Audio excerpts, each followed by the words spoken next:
أعوذ بالله من الشيطان الرجيم. Yang pertama yang ditanya tentang Mu'tazilah, Mujassimah, Asy'ariyah. Ini beda sebenarnya.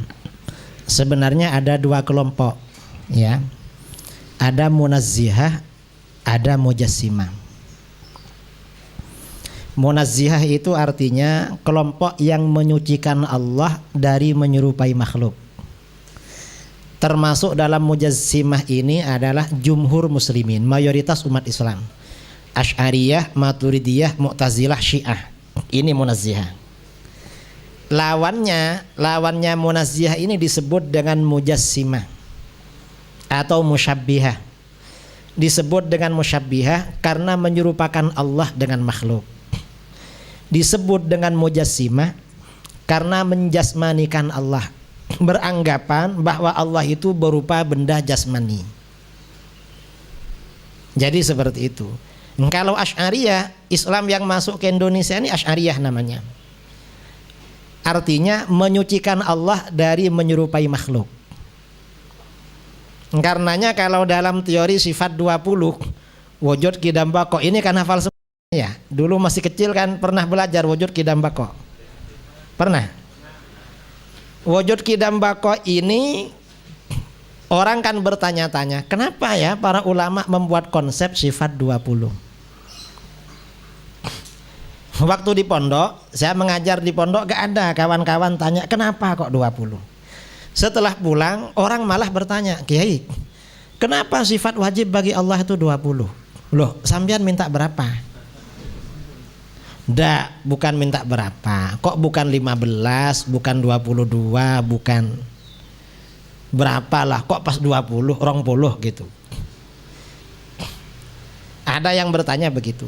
Sifat 20 ini kan tujuannya pertama mengantarkan kita makrifat kepada Allah. Makrifat itu artinya apa? Kenal. Orang kalau kenal dengan orang, saya kenal dengan Ustadz Anton ya, tahu orangnya, tahu fisiknya, tinggalnya di mana dan lain sebagainya. Kepada Allah kita ini kan wajib kenal kan.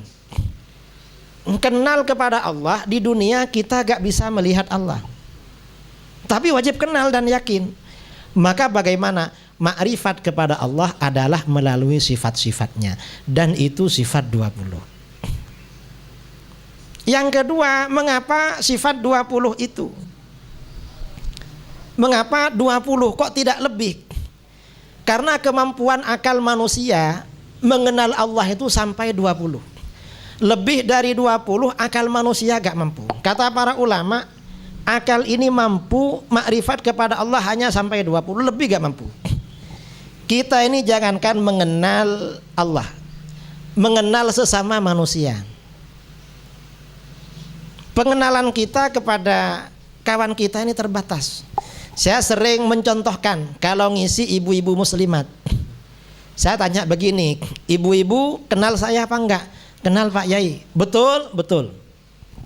Pertanyaan kedua, saya ini sudah kawin apa belum? Sudah Pak Yai katanya. Betul, betul. Pertanyaan ketiga, saya kawin berapa kali? Diem, gak ada yang jawab. Loh kok gak jawab? Gak tahu Pak Yai katanya. Katanya kalau Kiai sering kemana-mana sering kawin katanya. Nah ini artinya apa? Kita ini jangankan kepada Allah, kepada orang yang kita kenal, kita gak kenal semuanya. Nah, makrifat kepada Allah ini manusia mempunyai 20. Jadi itu. Yang ketiga, sifat 20 ini sebenarnya jawaban terhadap soal-soal yang mendasar tentang Allah. Kita kalau berkenalan dengan orang, siapa namamu? Dari mana asalmu? Tinggal di mana sekarang? Kerja apa? Kan begitu. Sifat 20 juga begitu. Apakah Allah ada? Jawabnya wujud. Sejak kapan? Jawabnya qidam, tanpa permulaan. Sampai kapan? Jawabnya baqa, kekal abadi. Seperti apa? Mukhalafatul hawadithi, gak serupa dengan apapun perkara baru. Ada di mana? Qiyamuhu binafsihi, gak bertempat berdiri pada zatnya sendiri. Ada berapa? Wahdaniyat esa satu. Ini kan apa namanya? Para ulama ini menyusun ini kan sangat sistematis sekali, terstruktur, sistematis. Cuma gak masif karena ini benar-benar terstruktur dan sistematis ini. Jadi memang para ulama kita dulu ini ya apa namanya, menyusun konsep-konsep akidah ini benar-benar terstruktur dan sistematis. Ini namanya untuk mengantarkan kita makrifat kepada Allah. Itulah. Ini namanya ahlus sunnah wal jamaah. Nah, kalau kelompok mujassimah lain, Allah seperti apa? Ada sepertinya. Allah itu di dalam mujassimah itu ya, kitab-kitab mujassimah, Tuhan itu seperti seorang laki-laki, tingginya 30 meter, masih muda dan belum berjenggot. Dan ini mirip ajaran Yahudi. Kata Yahudi, Tuhan itu seperti seorang laki-laki, tingginya 30 meter, sudah tua, rambut jenggotnya putih semua. Bedanya Tuhannya Yahudi lebih tua daripada Tuhannya mujassimah, karena sudah berjenggot, satunya belum. Ini mukhalafat. Ada di mana? Kalau yang mujassimah lain, kalau kita mayoritas umat Islam qiyamuhu binafsihi. Kalau mujassimah ditanya di mana? Ya jelas lah, alamatnya di Arasy. Loh, jauh sekali. Kalau kita perlu gimana? Ya sholat malam, kan tiap malam turun ke langit.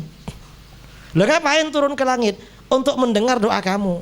Apa kalau dari Arasy gak dengar? Gak bisa jawab. Nanti jawab gak bisa dengar, kafir. Bilang bisa dengar, ditanya lagi, ngapain turun kalau bisa dengar? Pokoknya faham yang nyeleneh itu memang sulit dirasionalkan. Sulit dirasionalkan. Ya, kalau ahlus sunnah ya enak memang. Ada di mana? Ya qiyamuhu binafsihi. Makanya kata ulama sufi, walladzi khalaqal ain la yuqadu lahu ain. Tuhan yang menciptakan mana-mana jangan ditanya di mana. Karena mana-mana itu ciptaannya. Itu kata ulama sufi begitu. Ini perbedaan antara mujassimah dengan Asy'ariyah Mu'tazilah dengan munazzihah. Munazzihah itu menyucikan Allah dari menyerupai makhluk, menyucikan Allah dari membutuhkan tempat. Ini pertanyaan yang pertama. Ini kalau ingin tahqiq ya ngaji tauhid berbulan-bulan ini. Cuma ini perbedaan sedikit lah. Biar faham, biar ingat pelajaran waktu kecil dulu wujud qidam baqa.